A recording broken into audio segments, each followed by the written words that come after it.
Welcome back to the Performance Prescription Lab podcast. I'm Jess, and I'm here with my co-host Neilham, and we are thrilled you're tuning in to another powerful episode packed with insights from leaders in sports pharmacy and athlete health. Today we are traveling from Turkey to Australia as we are joined by our dear friend, a fellow sports pharmacist whose work is shaping the future of athlete care, especially for female athletes, Mrs. Emily Shears. You bring a truly holistic lens to health and performance, whether it's educating athletes on menstrual health or redefining what it actually means to be an athlete. Your voice is helping shape both the culture in sports and in pharmacy. Welcome to the Performance Prescription Lab podcast. It's such a joy to have you with us. Could you introduce yourself to our audience briefly? Yeah, no worries at all. Thank you so much for having me, Nihan and Jess. It's truly wonderful to be here. And I love that our international professional relationship is continuing and doing this. This is very exciting. Yes, my name is Emily. I am a pharmacist here in Australia and been a pharmacist clinically for over 20 years, but really my passion has always been sports. When I was studying pharmacy and all my friends at pharmacy college were working in pharmacies, I was working in a gym. I also completed my pharmacy studies on a sports scholarship. So it does not surprise me that I am where I am. It doesn't mean that it's been a linear trajectory, but I always knew that I'd end up back in sport and with the study to back what I'm doing as well. So it's really nice to be in a space where I bring together both my professional and clinical understanding with something that I'm really passionate about, and that is sport and athlete health. I think both of us all, I think we all echo that is just such a fun journey we've had. So let's start at the beginning. And you kind of mentioned you have a pretty rich background that combines pharmacy and sport, and you kind of left out the part of education too, I think, knowing your history. So why don't you and kind of tell our listeners a little bit about what inspired you to bring these worlds together, and how did your journey into sports pharmacy begin? How did this start to come about? So as a pharmacy student, like I just mentioned before, I was actually on a sports scholarship to attend University of Sydney, which was a pretty privileged position to be in. And throughout that whole time, I knew that these two worlds did need to come together. As a 20-year-old, I didn't know what that was going to look like or feel like, but I just had this drive within me to pursue that, which is why I delayed going and doing my intern year as a pharmacist. I wanted to continue my studies after finishing my pharmacy degree into sports science. And then I finished my sports science degree, and I realized that I needed to tell people about my experience, and I wanted to educate people and empower people. And at that time in my life, I'd actually retired from being a track athlete, and the lessons I had learned the hard way as an athlete, I realized weren't being told. That, it was a bit taboo to talk about your lived experience as an elite athlete and the trials and tribulations. And I think with some of my experiences, if I had even just one person ask me about my health rather than my performance, how different that world might have been for me. And I think that's really what set me on this trajectory to bring it together, knowing that I had the pharmacy degree, but how could I make it better for athletes coming through the ranks now as a professional and as an educator and an absolute advocate for women in sport. Yeah, that's super powerful, Em. I know that is from people I've kind of led into the story that I've had the same experience of I wish somebody asked me how I was as a human and not just how my performance was, or be able now to give back some of those little nuggets of advice so that maybe one of the athletes I'm working with don't have to go through some of the tribulations that I had to, that were simply the mix of healthcare, of health and performance together, and that they're one world together, not two separate. Yeah, definitely. I just think back to so many little situations where if someone had asked me, well, you know, how are you, rather than, here, do you want some diclofenac so you can go and run your race, and Yeah. then we'll scan you afterwards, oh, look at that, you've got stress fractures. It's like, you know, if there'd been an actual conversation Yeah. by any of those touch points, you know, things would have been very different for me as an athlete. And I just want to make it better for athletes, you know, going forward. You know, I think we can see so much more success. Obviously, in Australia, it's a really fun time as we have the runway to Brisbane 2032. Yeah. And I think being part of that now, as you know, a little bit older, is kind of, it's exciting that I can give back to one of my biggest loves, which is sport. Yeah. So yeah, that's what I want to do now. I love it. I feel like sports given so much to me. It's kind of a way to give back. You don't know how that looks when you're in sport or when you're finishing sport, but I feel like, as having that healthcare background is really important to, a lot of us have those passions and there's no pathway out there that for especially for pharmacy, how you combine those two. So I think it's cool that so many of us have figured that out of these two worlds meeting and supporting future athletes' health. Yeah, definitely. I think, you know, finally there is this much better understanding that not all athletes are supremely healthy. You know, they Yeah. still experience chronic disease, and they still need management. And if you have one of, you know, a medication management expert on their team, they're going to be performing so much better. So Finally, finally, they realized that. Yeah, Emily, we are chatting with other sports pharmacists from other parts of the world. And the most common thing is having a passion for sports at some point in life. So this is the most common thing that we observe, and we all have passion for sports. So, and when people start to listen our podcast, people get to listen to you, other sports pharmacists. I get this reaction sometimes. I love sports. I'm a pharmacist. I didn't know sports pharmacy exists. This is really why we are doing this podcast. There are so many people around the world. They don't know this practice area. They do it somehow, but they don't have the definition of it. So thank you for reinforcing that passion for us. It's so nice to hear that there is one of us out there down under. So it's exciting. And the other part is you reinforce also that we are human first and athlete second. It's really important to have that mindset. I think our conversation will mostly evolve around that. Health first and then performance comes afterwards. I'm proud that sports pharmacy has this perception and you have that too. Let's focus on your current practice a little bit. You're an independent consultant at the moment. You're studying in the IOC, your upcoming IOC drugs in sport. Have it started yet? Yes, I got everything yesterday. The first module opened yesterday. Oh, So congratulations. Congratulations. and in true geek style, I've already done a lot of reading. So Yeah. I don't think you, yeah, I think that's like a natural pharmacist thing, right? Like you just, yeah. Yeah, no. I'm already writing my notes for my assessments. So, which to me shows how engaged I am with it, actually. So I'm really excited to be doing it. And this year has been a little bit of a guided sabbatical. So I had a performance health role at a professional sporting club for the last 5 years. And then the opportunity, I guess, to bring together a lot of my study in a way that makes sense in Australia, I think was really important. So for the first half of the year, I did an Australian credential called I'm now a credentialed pharmacist in medication management review. And what that means is it entitles me to conduct medication reviews, but there is a claim for payment through our Medicare system. So it allows you to be a consultant, and there's an easy pathway for patient payment once the general practitioner is on board. So it's collaborative practice with Medicare payment, which is always good.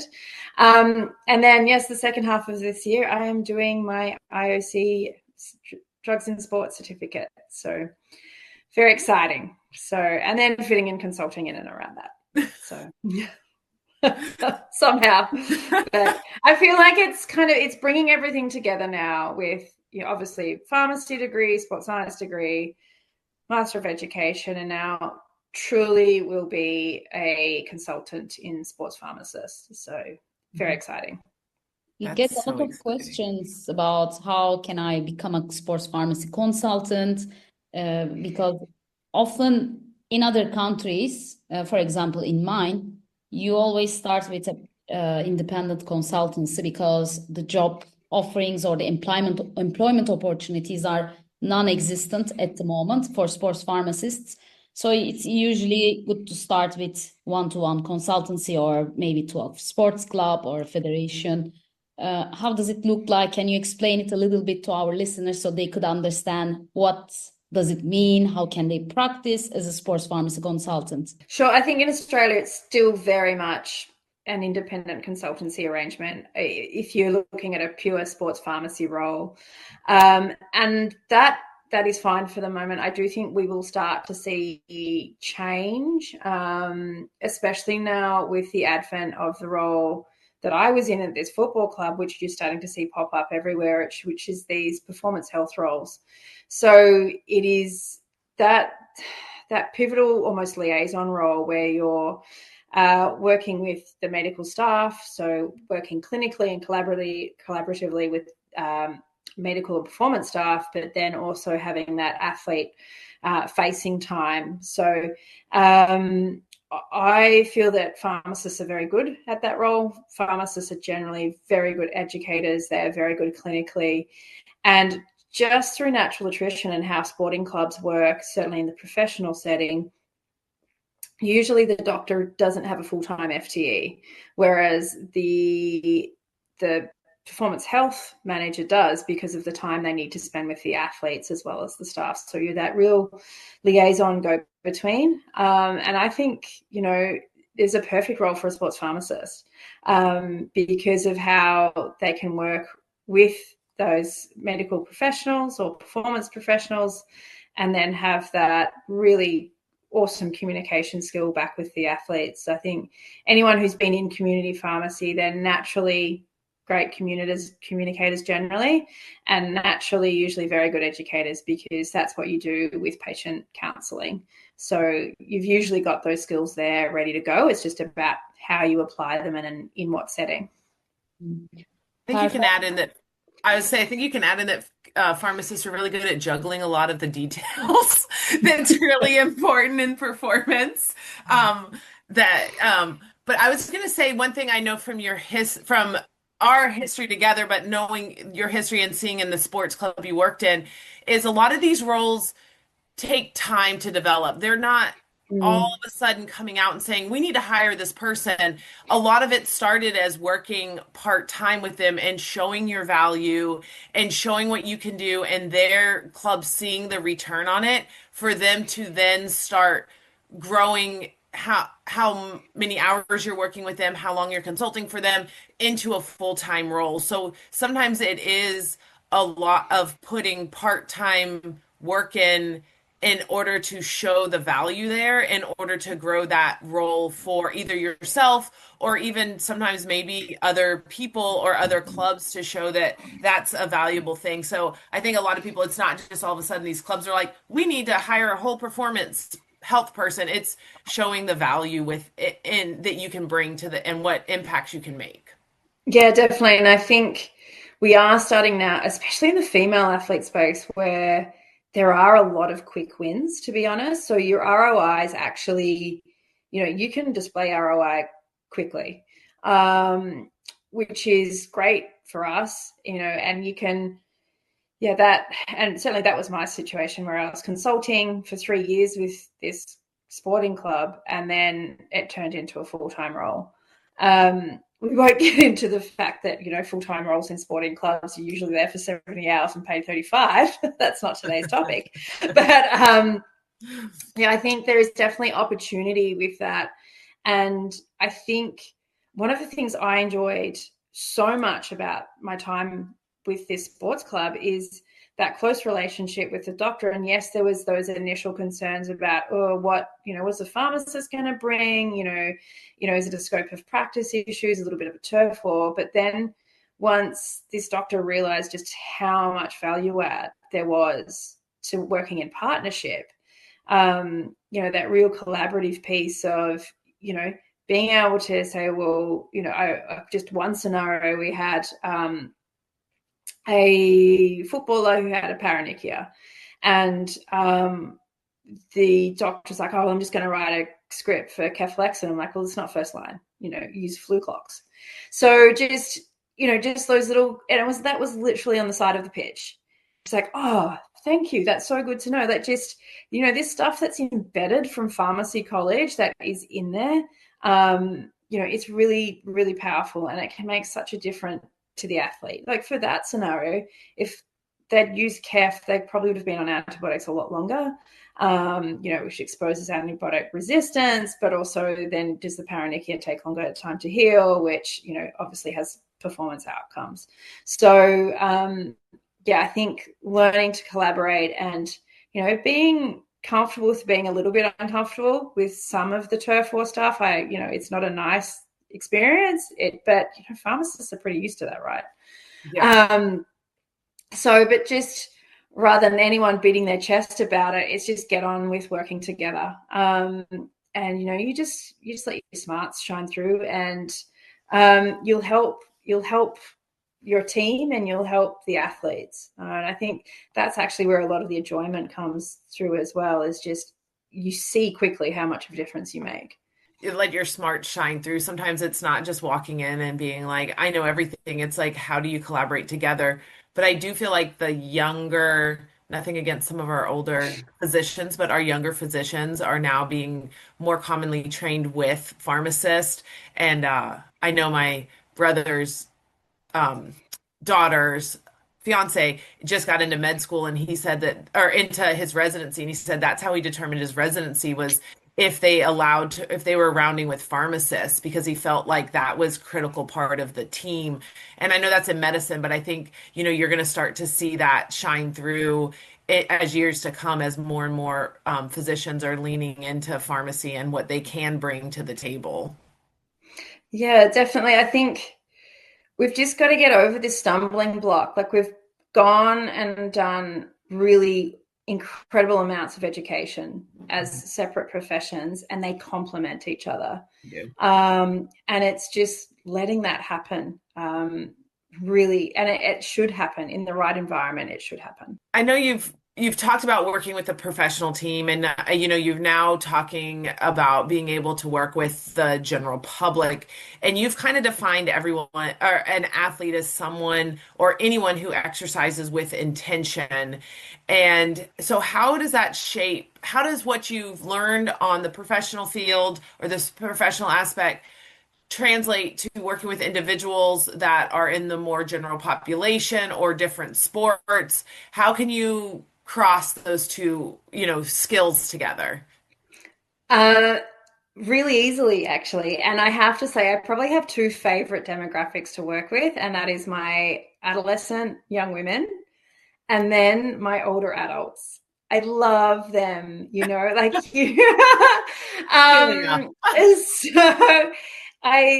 So obviously, as we age, and I don't know what is happening internationally, but there is this emerging trend finally, through lifestyle medicine practice, where we're seeing doctors write what we've kind of coined the term in Australia, either a green script or an active script.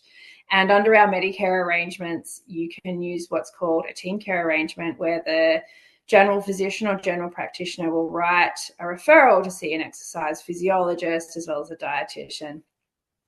So I'm tapped into a lot of medical practices here who are sending their patients, whether they've had a diabetes diagnosis or, hypercholesterolemia. I've never been able to say that word.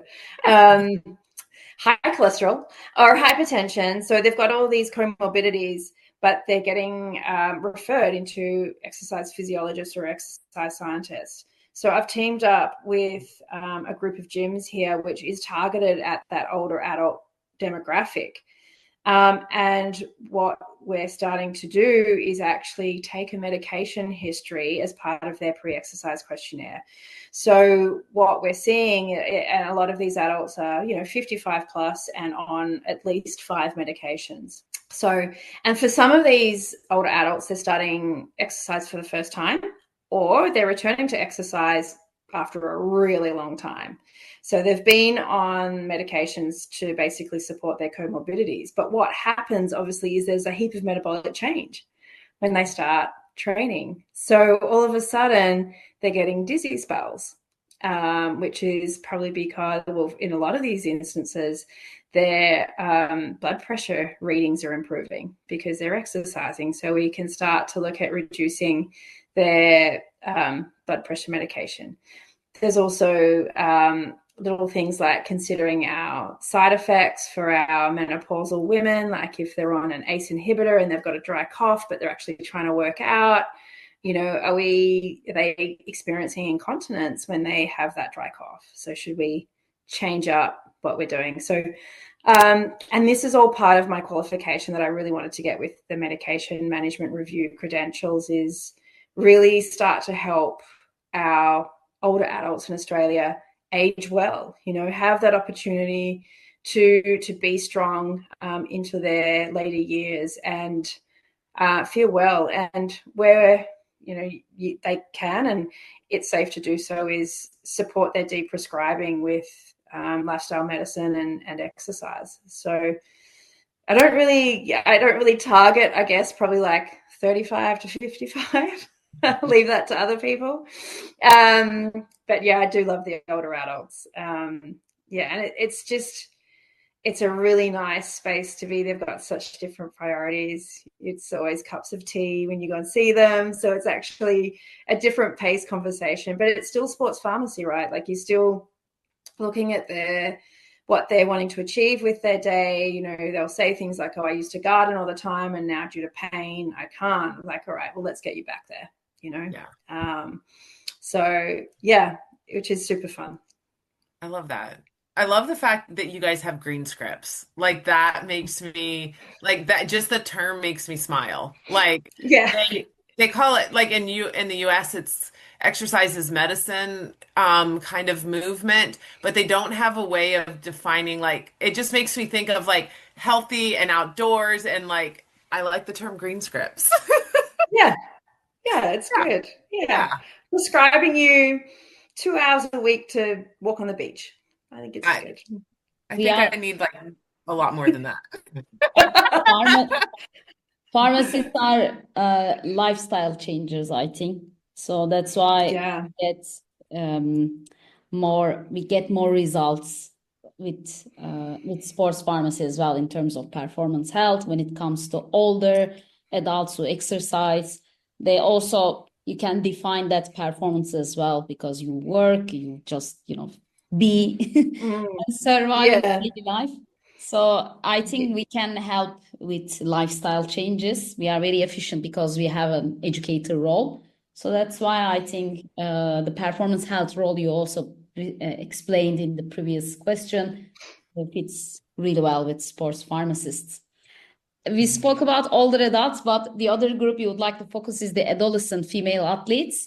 You have a great experience in female athlete health.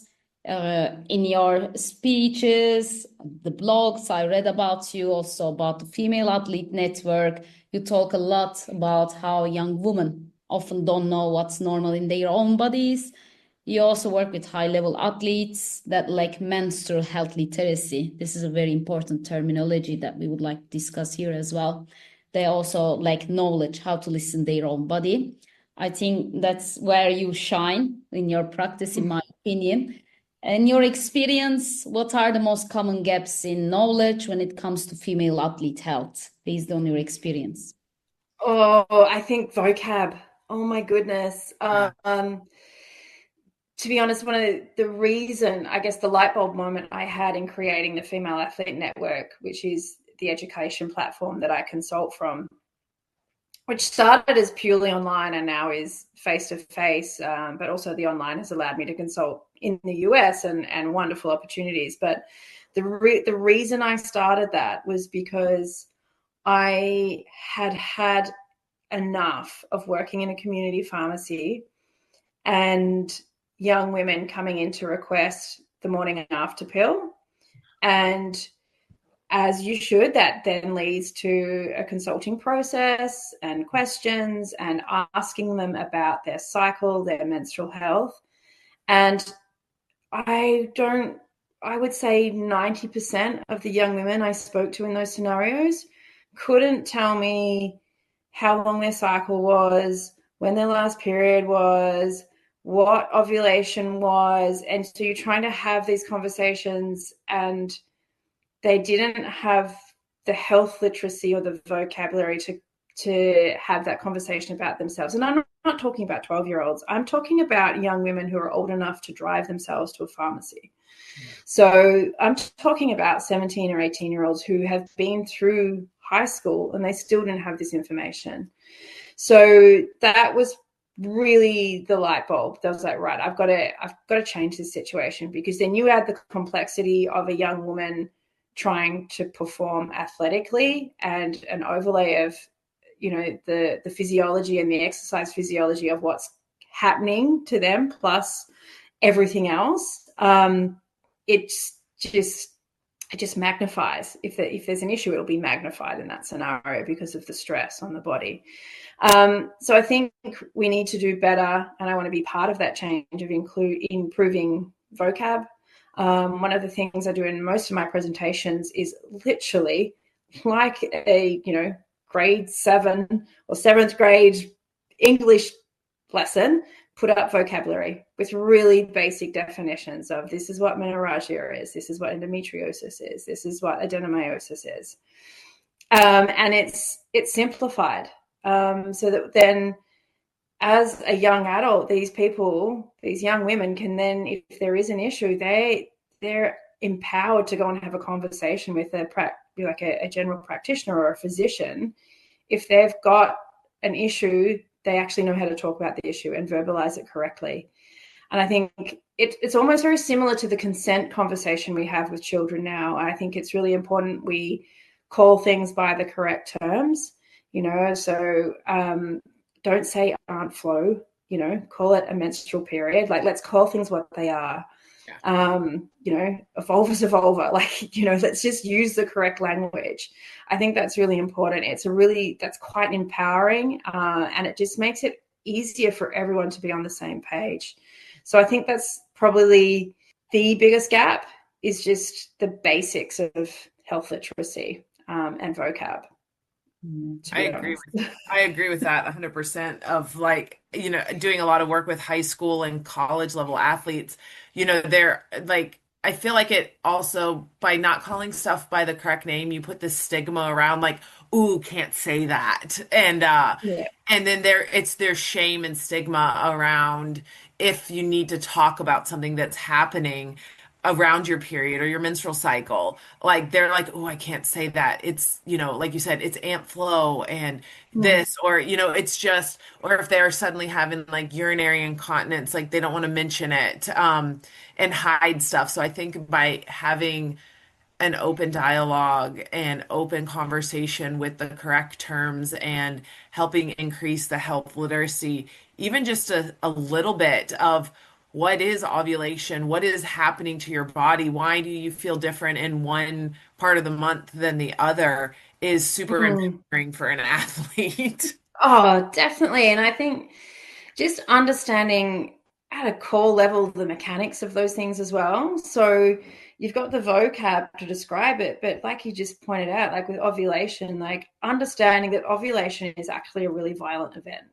So you might feel pain or metal sweats for 12 hours, and that's okay. But let's talk about it, how we can treat it, like, let's give you the vocab to say, oh, I think I've got ovulation pain today. Cool. Yeah. What do you got to achieve this afternoon? Or you've got 400s. All right, let's give you some ibuprofen.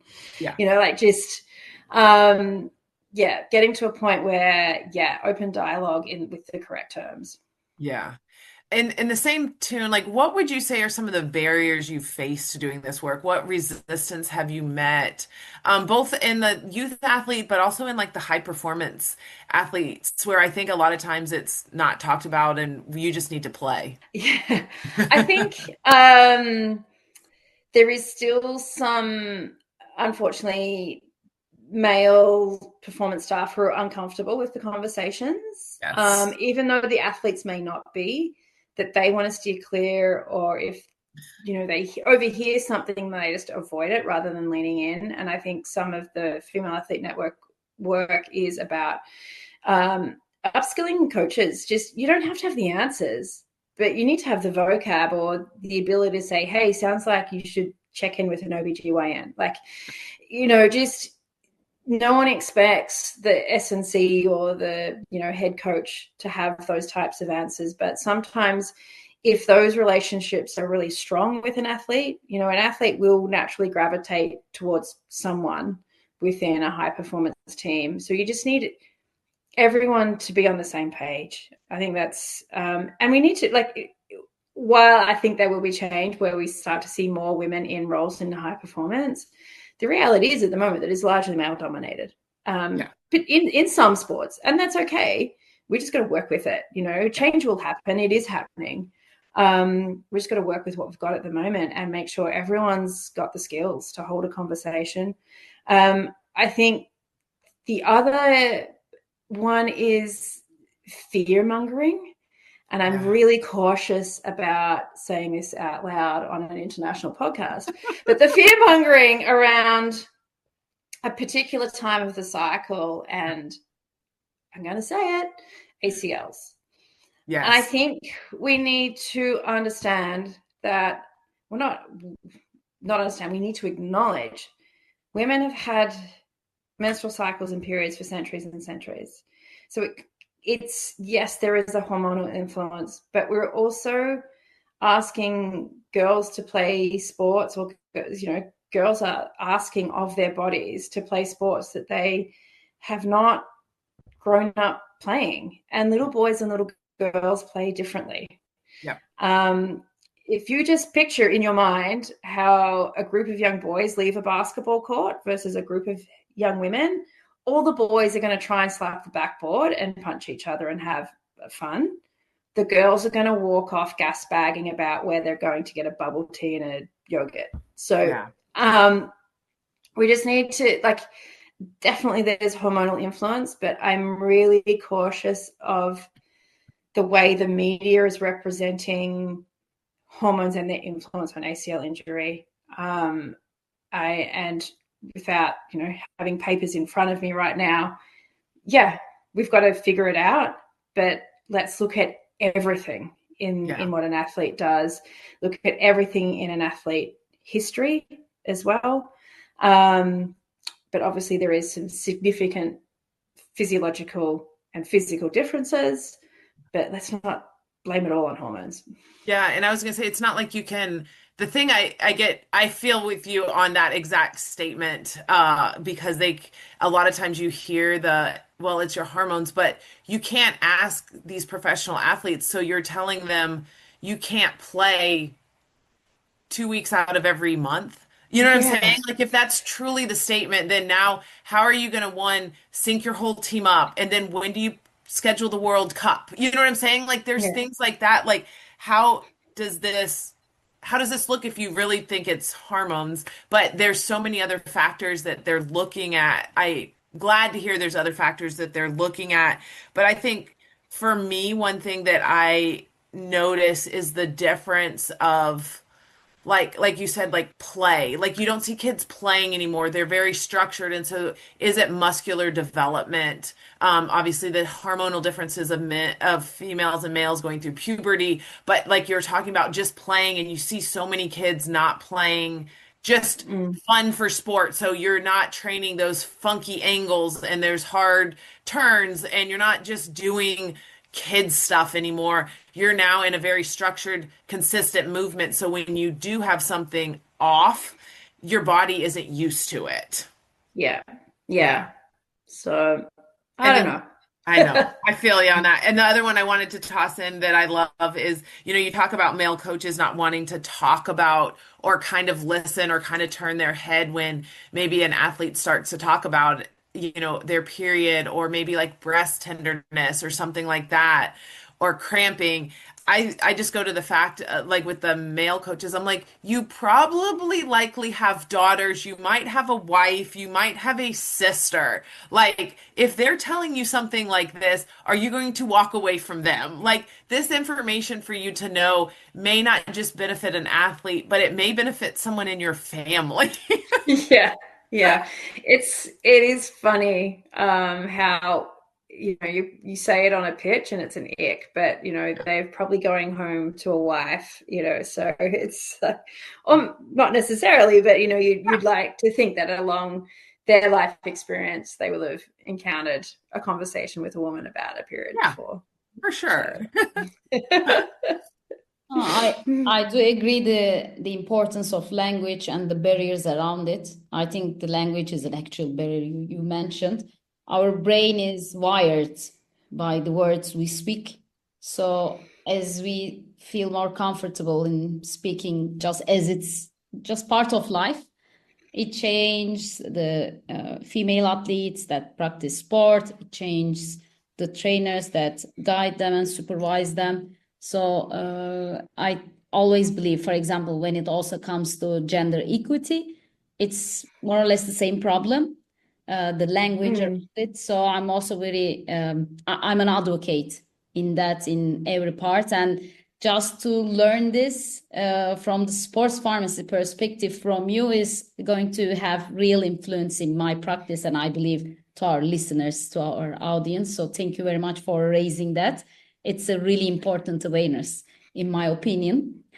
As most of our listeners are pharmacists, they may also want to get your perspective around the biggest challenges in sports pharmacy. As a sports pharmacist who works with female athletes, what kind of challenges that you see with the pharmacy lens and the gaps that you see in research, education, or collaboration? If you can also elaborate on that, that would be really helpful for the listeners. Yeah, I think this is across the board in females as well as female athletes is we don't have the data to make informed decisions on a lot of things, which is a scary prospect in 2025. I think, the fact that clinical drug trials until 90 92, something, 90 is like 92 or 96 or it was 94. definitely One of those. Yeah, 90s. Yeah, 1990s. Yeah. didn't include women because it was way too complicated to factor in a menstrual cycle. And I think, there's so much evidence now that, obviously to quote Dr. Stacey Sims, women are not small men, but it's not even just about the size and metabolism and excretion, all those things is, if there's already differences in the way acetaminophen is metabolized on body fat percentage, well, then we need to think about that from a male versus female perspective. And that is such a widely used drug. That is like probably one of the most widely accessed and available medications. And we know that if you have a higher fat percentage, you are more likely to experience toxicity with that drug. Mm-hmm.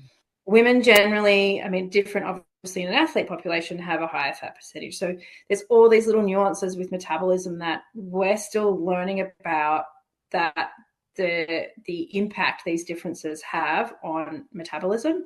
And we don't have the clinical trials, we don't have the female athlete data. And so I think it's what the biggest challenge is as a sports pharmacist is being heard when if you think that something's not right, or you're thinking about a dosage that needs to be adjusted for a female athlete, you need to be really sure with your reading. And I think it's sometimes you're not heard, and that's hard because practitioners, and rightly so, they don't have all the answers either in finding the right, if we're trying to think about I'm just trying to think of a scenario where we had an issue. We were using desvenlafaxine for pain because we knew we couldn't use tramadol. And there had been other issues, and this prescriber wanted to use a really high starting dose. And so just in trying to talk through the reasonings metabolically and using pharmacology to explain that sometimes there's just a little bit of butting heads, but I think most pharmacists enjoy their reading, enjoy their CPD, and just, do that and get well read and back yourself in for those conversations and collaborations and case conferencing when it happens. But it's definitely still a big challenge is getting a seat at the table and being heard, I'd say. Yeah. I There is agree. a And go there ahead. is the female health conference happening in like how many days? Just in few I days. think in just a few days, Yeah, yes, in that we Boston. submitted a paper. It was exactly about this, I think. Mm. That was really the objectives that we proposed to that conference was really about that. I'm really looking forward to find a venue that we can communicate female athlete health pharmacology or sports pharmacology, Mm. because there are really interesting nuances that we can speak about there. It really requires a personalized approach because there is no significant amount of research that can support our practice. So I think we are all committed to bring that perspective into Yeah. health, female athlete health, and really excited that you're a leader in that area that can lead to this conversation. So thank you for just being.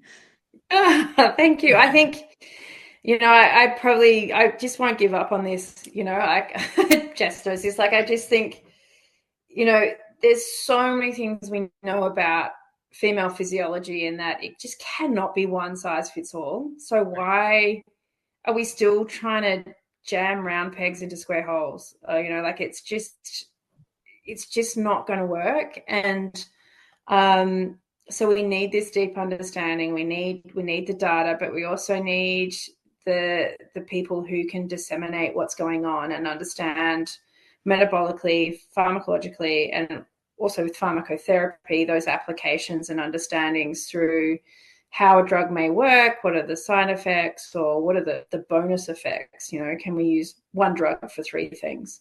And that's why you need a pharmacist. I was gonna say, I feel like when you get to work with a athlete support personnel, healthcare provider, athletic trainer, physio, and you guys work together and you solve even I think it just takes one of these cases like this with an athlete. They're like these lights go off and they're like, wait a second, what else do you know? Like like there's this like I didn't know this Yeah. and sometimes you get them that they geek out with you and they're like, oh, somebody else who geeks out and reads papers. Yeah, definitely. I Like always it's just, yeah, it's fun having those conversations. And I think yeah, and they're things that you don't think matter a lot, I guess, in community because there's different things at stake and there's different priorities. But you think about an athlete or like an athlete who I just worked with like 2 weeks ago was having horrific side effects from carbamazepine. oh And so we just changed it to oxcarbazepine. And like the side effect profile is so much less. yeah. And so, all of a sudden they're not as dizzy and, like it's just, that makes such a difference to athlete function and performance. Oh yes. So, Yeah. but, Oh, like the prescriber didn't know where to go with that. And that's fine. They know a lot of things, but having a conversation with a pharmacist can be incredibly helpful for athletes. I was gonna say the medical field has so much on their plate too, and like a lot of them will admit they don't go to learn all the nuances of the drugs. Like that's why they have a pharmacist on their team. And so I think once some of them get to have those conversations and they're like, and that guard comes down that we're on the same team together and not trying to compete for their scope of practice, that we're here to work together to make that athlete or that human feel better and perform better, whether it's at a sport, at a job, or anything, that like that goes such a long ways. Yeah, I know. I, Let's remember why we're all here. It's about the Yes. athlete. Yes. I have an example, a real life example like this. I volunteered in a championship in the medical team in Turkey last year, and there was no pharmacist before or sports pharmacist. It was just nurses or the medical doctor who was overseeing everything about the pharmacy services. And they gave me the opportunity, and I took care of the pharmacy services from planning to the delivery, the stocking, everything. And then after the event finished, the doctor told me, "Oh, it was such a headache to do this kind of work about medicine. So I'm glad that you came to our team." I was like, "Of course, because it's our specialty, my expertise, and it's very easy for me to do this because I have the knowledge and I just love it." So I just felt they really need a hand from us. And then that was a start for medical doctors, sports physicians mostly, to involve sports pharmacists in their team. Yeah, it's nice. Every now and then you'll get a thank you. Yes. Occasionally. Okay. I feel like, we're talking about this and like how we kind of see this evolving in like our vision of like what sports pharmacy would be or should be. Is there anything else that you want to add to like what's your vision of sports pharmacy and how we can better serve female athletes or actively or physically active women? And what else do you think still needs to change in that vision? Oh, that's a really big question. I think ultimately every professional sporting team should have a sports pharmacist and they should pay them what they are worth. Um, That's but priceless, but that may be hard. yeah, So, so, yeah. No, I think at the very least engage. I think at if a sporting team doesn't have the resourcing to have a sports pharmacist on the team within the performance team, that's okay. But you would get great outcomes if you could at least involve a pharmacist as a consultant on your once a week case conference with all your performance and medical staff. That would, it'd be maybe 1 to 2 hours a week, but the conversation that would go two ways between your medical performance staff and the dietitian in particular about supplement use, safe medication use. We haven't even talked about clean sport tonight. no. Just how important that is as the final piece of the puzzle, I think. Yeah. In terms of the gap and what you can do in your day-to-day practice if you're not quite in sports pharmacy yet and you want to keep women active, is please hold space for them in your community practice to have conversations. So if you notice someone picking up the collagen, ask them what they thinking, if they're looking at it for the first time, or if they're coming in to get magnesium, or if they're coming in for ibuprofen, or if they're coming in for a pill script. Open the conversation and ask them about how they are. Obviously, not everything is a sports pharmacy question, but if they're coming in to get pain medication and then that conversation then rolls into a chronic pain issue, then that opens up a whole conversation about, are they able to be active? Would they like to be active? What are their health and well-being goals? Did they used to be doing something that they'd like to get back to? And then you can be that referral point for them if they need to go and see a particular type of practitioner. So I think holding space to have conversations is really important. I think we all get so busy in our practice that sometimes it is very much easier to just, tick and flick and get them out to the cash register. But if you can make the time, there's plenty of women who'd appreciate the health and wellbeing support. Yes. I think sometimes just listening and being a listener to them, you can learn so much and be able to support them. Those are some of my favorite conversations is a lot of the females will be like, oh my gosh, somebody finally understands and like is listening to my joints ache or I'm having cramps or my cycle or I just want to get back to feeling like myself again. And I think that's really powerful is being able to like listen and understand and have a dialogue with them in the proper terms that they're like, wow, you get it and thank Yeah. you. And then you build that trust pretty quickly and they come to you for a lot of their questions or like you said referral sources like who should I see for this or I'm having this problem, who can you refer me to? And I think one thing I don't think we touched on, but I think one thing that I have found is like being able to also have a physio involved, and someone I can refer to help with that. That they have, there's a lot in that physical therapy field that I feel like they can be very helpful as part of the team to Oh, helping yeah. female athletes, especially with cramps and lower back pain and stuff like that. Yeah. One of the she's an absolute gem of a woman who I sought out when I was at this football club because at the time, and she still may be actually, was the only dual credentialed physiotherapist in Australia who had a musculoskeletal titling as well as women's health physiotherapy.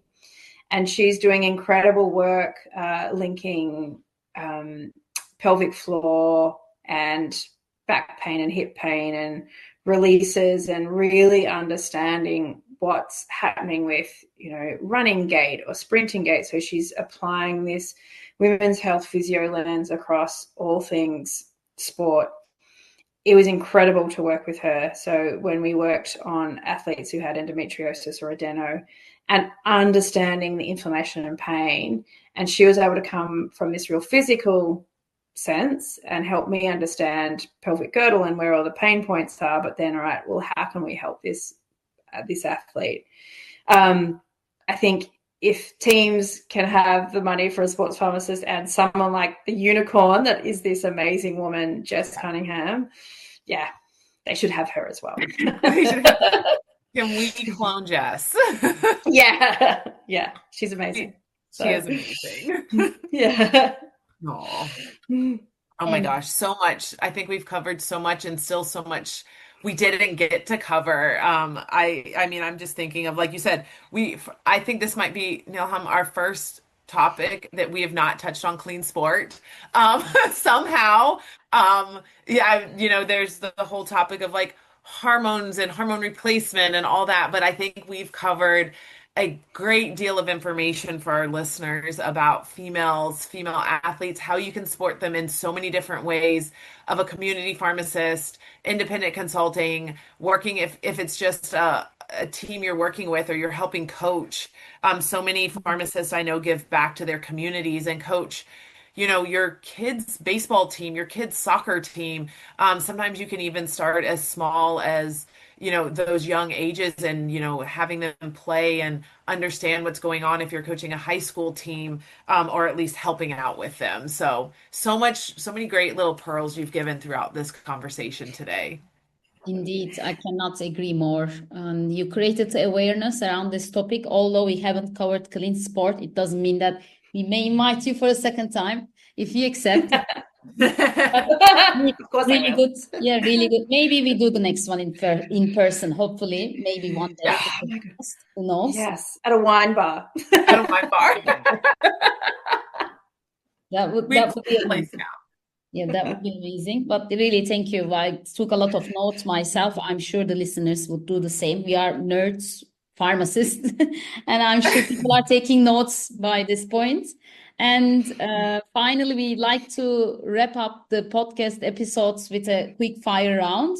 And the first one is going to be a little bit funny because it's been a long day for you. It's late for you. And thank you so much for accepting to speak with us at this hour.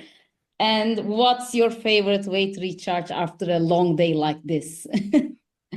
Well, if it wasn't 10:30 p.m., I would be going and jumping in the ocean. So I ocean swim all year round. So It's amazing. doesn't matter what the ambient temperature is. I think the water temperature at the moment is down to 7 degrees Celsius. So that is cold now. We were at 22 at the height of summer. So but I still swim because it is my place. It is absolutely my place. It's always been my place. I'm a Pisces, and I'm sure that's got something to do with it. So Yeah, I'm an ocean girl too. get all non-clinical on you now. Didn't you row for a while too, Em? Weren't you Yeah. a collegiate rower? So you're in you're a water person. Oh yeah. Like, you know what? The first thing I did when I got home from work this afternoon was I had a shower. Oh, So I just need water. just Yeah. need water. I think all three of us are the same. I think we're all like water people. I know Neil Hum is Part amphibian. yes, part Salt water amphibian. especially heals. Yes.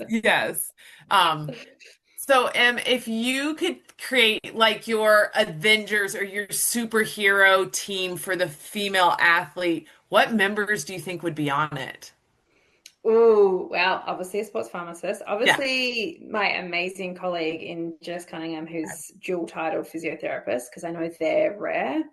Yeah. Oh, you know what? If I could only have one physician, if it's a female athlete team, I'm actually going to go with a general physician rather than a sports physician. Yeah. Because they have such a broad understanding of so many ailments.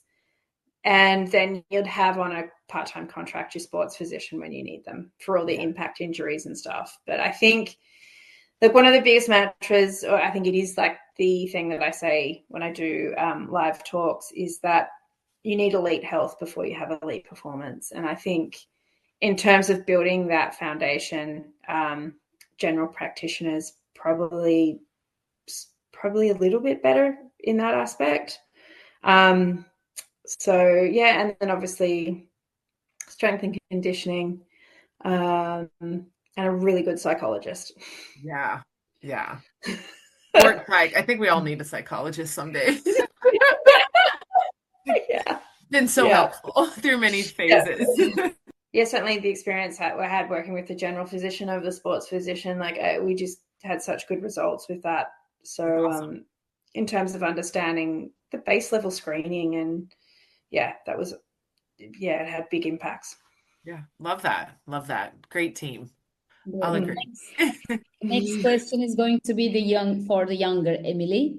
You've done so much, achieved so much as a sports pharmacist, how much passion you had for sports when you were starting out in pharmacy schools. If you go to that moment as the Emily going from now to that Emily starting the pharmacy school, what would you say? What advice you would give to your younger self? It'll happen.